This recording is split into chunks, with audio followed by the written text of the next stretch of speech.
Last night, Blake Lively broke her silence regarding the Justin Baldoni drama, appearing on Late Night with Seth Meyers. We got the clips, but I hope you're sitting down. This year has been full of the highest highs and the lowest lows of my life. Blake Lively getting candid on Late Night with Seth Meyers. It's no surprise I've had like a pretty intense year. It's pretty frustrating how Seth and just Hollywood in general seems to be accepting it. It'd be kind of like Harvey Weinstein showing up on a late night show after the accusations and everyone just applauding him and going, you know, these women are just... You got that right. The actress has been wrapped up in a legal battle since December, when she kicked off a series of back-and-forth lawsuits with her It Ends With Us co-star/director, Justin Baldoni. As I shared with you a while ago, Justin Baldoni's accuser has a new project out already. Secrets of the Penguins features narration by the wife of Scarlett Johansson's ex-husband. There's more evidence and stuff that's painting the picture that Blake Lively's not being honest. And also, what are you afraid of? And what did he actually do? I wish these are the questions that Seth Meyers would have asked, but alas, he didn't. National Geographic shared a clip from the new series. They noticeably did not mention the shampoo company owner in their caption. So I left a comment, narration by Blake Lively. Justin's denied any wrongdoing and, for the most part, stayed pretty quiet. You're right, Blake! Blake's also been skipping press, avoiding interviews at the Another Simple Favor premiere. The late night appearance now her one and only interview for the sequel. We were so lucky to be here. No, we're here. Thank you guys so much. We'll be really happy with it. I think I want to make you pay. I see so many women around afraid to speak, especially right now, afraid to share their experiences. She did also speak out at the Time 100 Gala, though, revealing her mom's story of abuse. She is a survivor of the worst crime someone can commit against a woman. Thank you for giving me content. I know you all might love penguins, but perhaps you dislike the Van Zandt CEO. If that's the case, watching this is supporting her, just saying. What do you get when you mix a lawsuit, a late-night show, and a dress so big it couldn't even fit on the set? You get the most bizarre PR moment of the year, Blake Lively's much-hyped appearance on Late Night with Seth Meyers. But behind the laughter, Frozen references, and Ice Cube jokes, something felt off. Really off. From the moment Blake shuffled awkwardly into that tiny guest chair, drowning in what looked more like a wedding gown than a talk show outfit, the whole thing screamed orchestrated. Even Seth seemed uncomfortable, cracking a weak, "we'll bring a supersized chair next time" line, trying to cover up the elephant in the room. Or should we say, the avalanche of bad press trailing behind her. Because let's be real. Yeah, I mean, what I can say without going too into it is that this year has been full of the highest highs and the lowest lows of my life. And I see so many women around afraid to speak, especially right now, afraid to share their experiences. And fear is by design. It's what keeps us silent. This wasn't just an actress promoting a movie. This was Blake Lively trying to rewrite a narrative.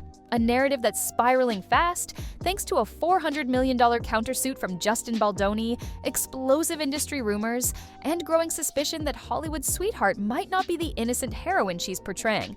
And if you watched that interview closely, you probably noticed it too. From the overly polished monologues about fear keeping women silent, to the perfectly timed emotional sound bites about being Disneyland every day for her kids, it didn't feel spontaneous. It felt produced, like a script, one designed to keep the cameras rolling while avoiding the one question everyone's dying to ask: what really happened with Baldoni? And that's exactly why we're here, because while the mainstream headlines gushed over her grace and resilience, critics and fans saw something entirely different. A performance. So buckle up.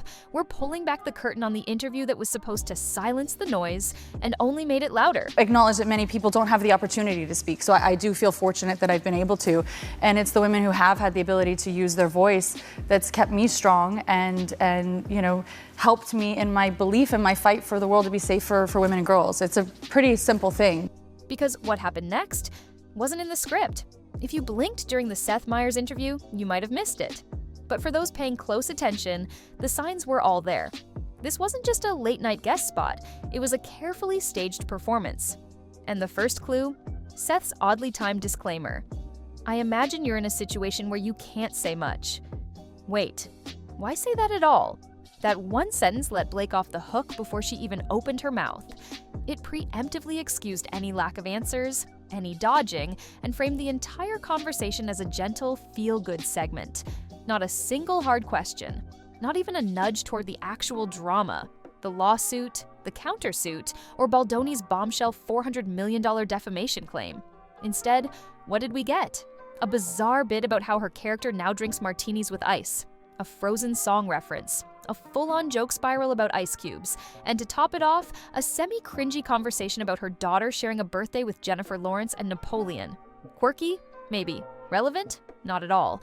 And let's not ignore the dress. That massive, oversized gown, more suited for a red carpet than a cramped TV studio, was practically a character on its own.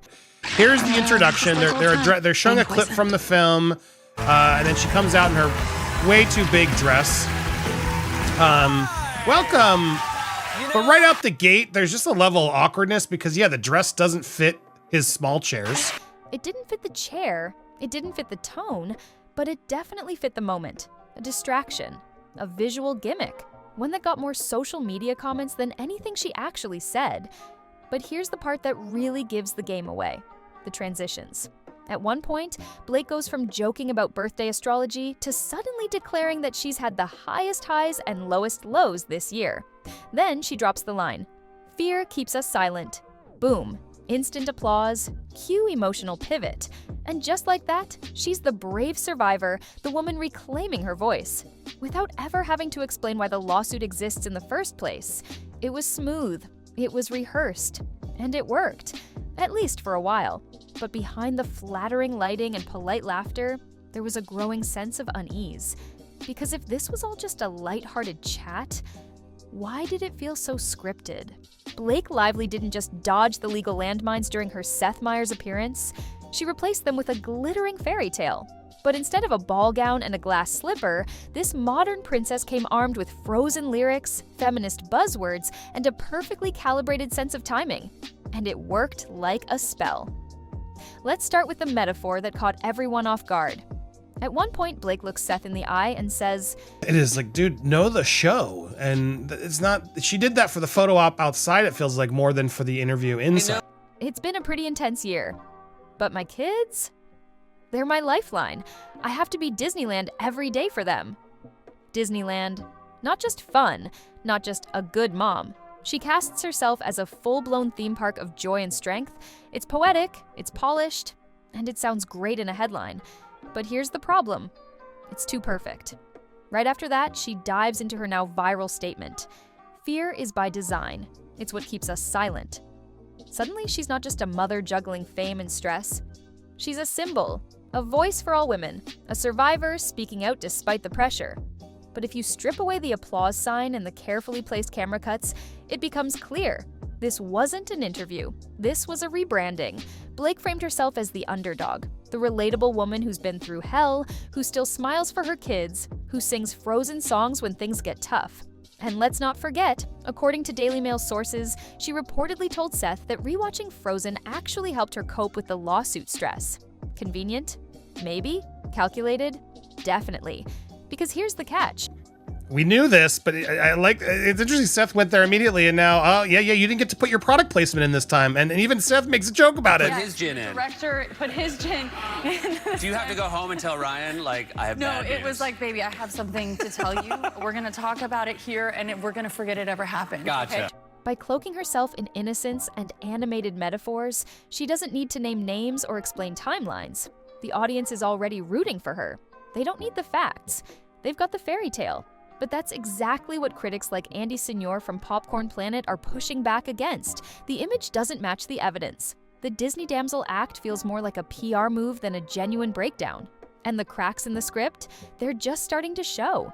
If the Seth Meyers interview was an emotional snow globe, Popcorn Planet was the hammer that smashed it open.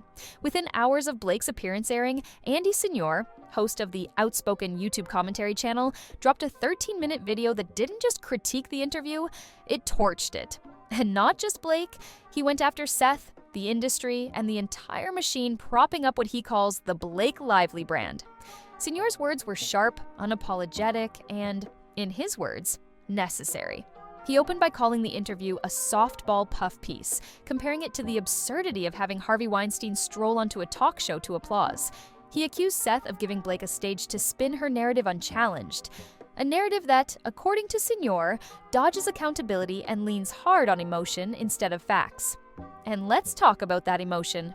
Blake's quote, "Fear keeps us silent," may have earned cheers in the studio. But Signor wasn't clapping. He called it manipulative. Seth did the better joke, and then Blake was like, "I'm already no." The whole thing just starts awkward out the gate, and shows just sort of admits to how controlling this couple actually is. A way to shield herself from scrutiny while painting anyone who questioned her as part of the problem. He even mocked the dramatic Disneyland mom analogy, saying it sounded more like a Pinterest caption than a genuine reflection of trauma. But his most damning allegation? That the industry is afraid of Blake and Ryan. Signor claims to have spoken to journalists and insiders who refused to touch the story. Not because it lacked legs, but because they didn't want to cross the Reynolds-Lively power couple. From streamers to publicists, everyone was allegedly walking on eggshells. As he put it, people are terrified of turning on these two. That's where the tone shifted from frustrated to furious. Signor didn't just criticize Blake, he framed her as the villain. A celebrity hiding behind a veil of empowerment, using platforms like Seth's to dodge the consequences of what she allegedly did to Justin Baldoni. And whether you agree with Signor or not, there's no denying this. He voiced what a growing portion of the internet had been whispering. The queen of controlled appearances had finally been challenged, and the backlash wasn't just online anymore. Let's zoom out for a second. Blake Lively says she's had a traumatizing year. She says she's speaking up for women everywhere. She says this lawsuit has pushed her to emotional extremes, but then she walks a red carpet the same week, signs a brand deal the week after, gets featured in People, Time, and Vanity Fair. Not once, not twice, but in a parade of high-profile PR moments, all while telling the world she's barely holding it together. Meanwhile, what's happening to Justin Baldoni? Because you just sarcastically throwing jokes out to see what'll stick, and I feel like that's what you do this whole lawsuit. According to multiple sources, Baldoni has gone silent, not by choice, but by circumstance. His agency reportedly dropped him. Multiple projects he was attached to have quietly removed his name.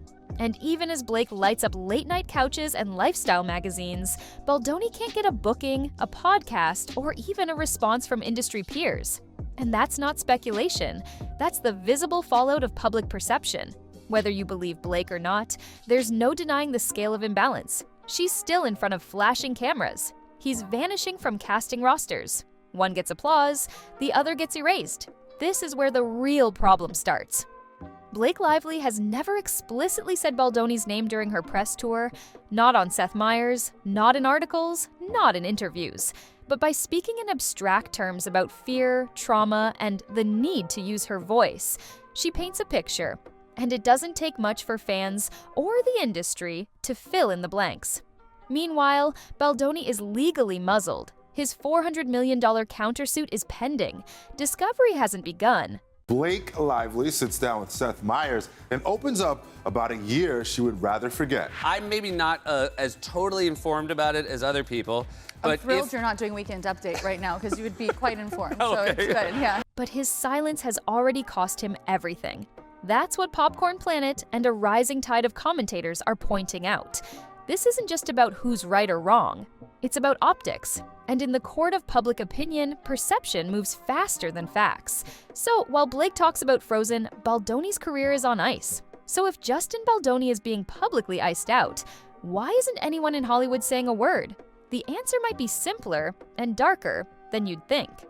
According to commentary from Popcorn Planet and murmurs from behind the scenes, it all comes down to one thing: fear. Not fear of the truth, but fear of the power couple behind the curtain.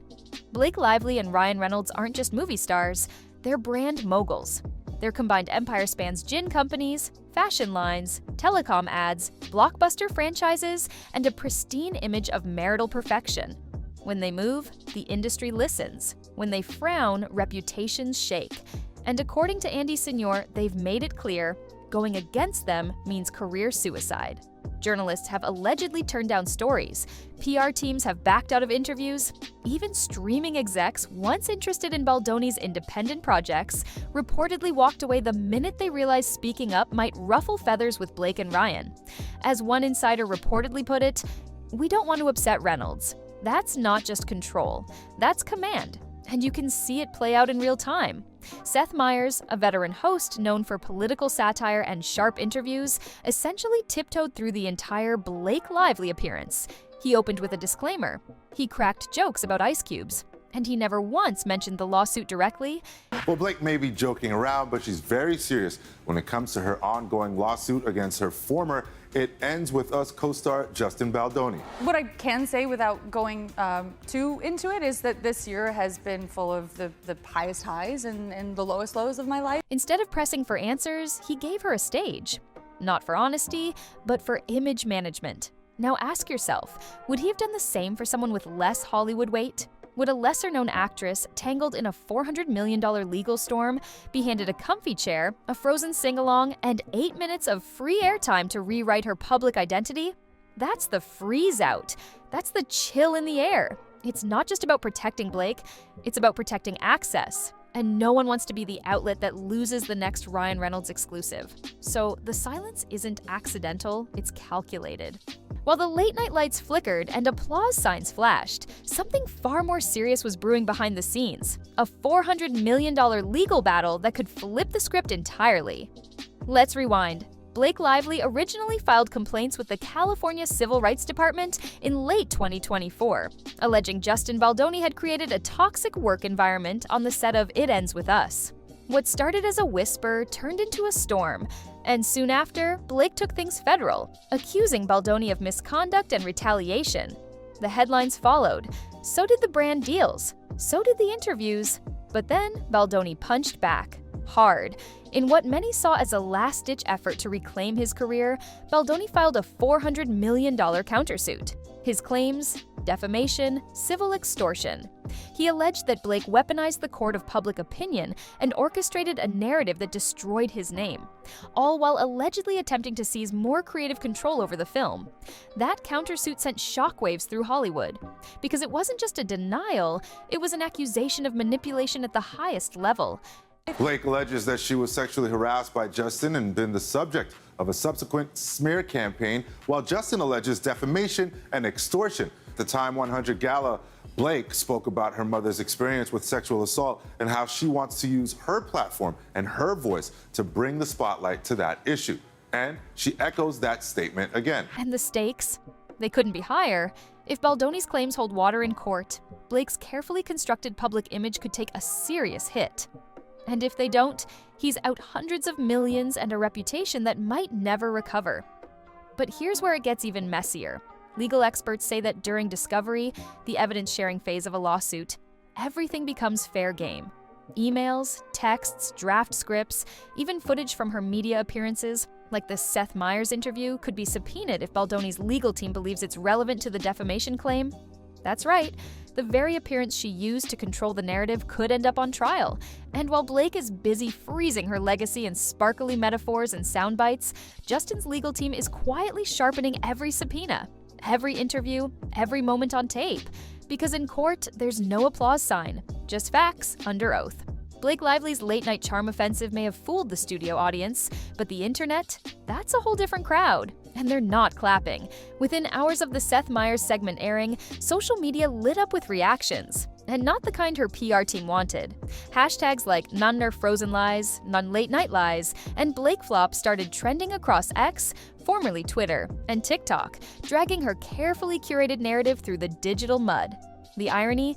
The same lines that were crafted to tug heartstrings ended up becoming meme fuel. Take her now infamous line, "I have to be Disneyland every day for my kids." It was meant to be poetic, emotional, sympathetic. Instead, TikTokers turned it into a satirical challenge.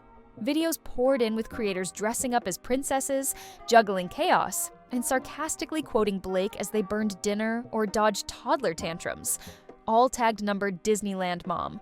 But that's just the tip of the iceberg. Clips of her singing Frozen lines mid-interview were spliced with dramatic courtroom footage.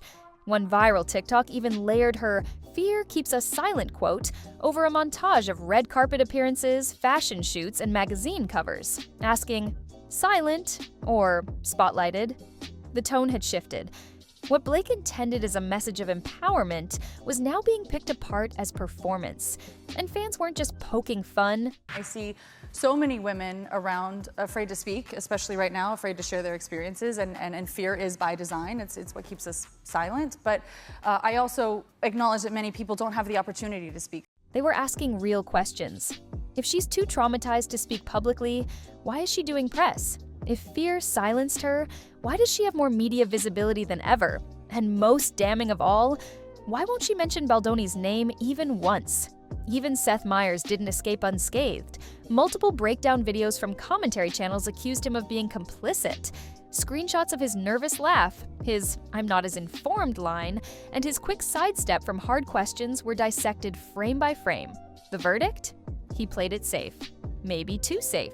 And in today's era of digital receipts and public accountability, that's a risk you can't take. Not when the story is still unfolding.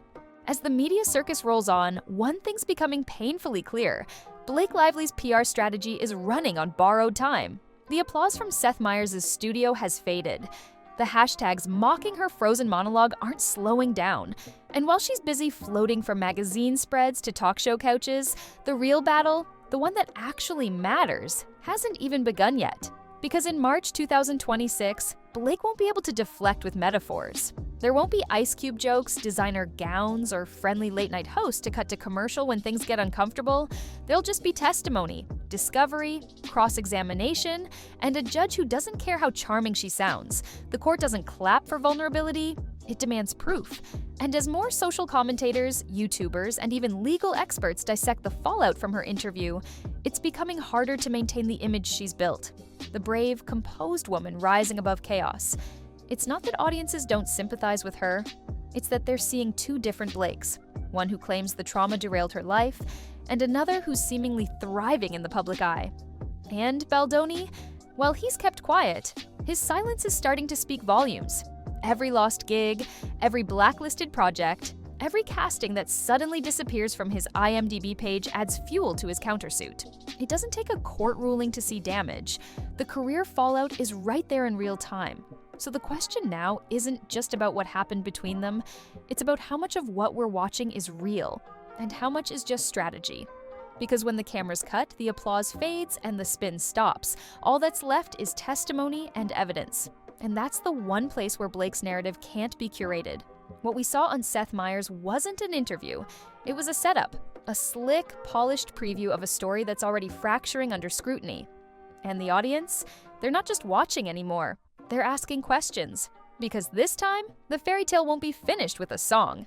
It'll be settled under oath. Drop your thoughts in the comments. Was Seth complicit or just caught in the middle? And do you believe Blake's story or the silence of those around her?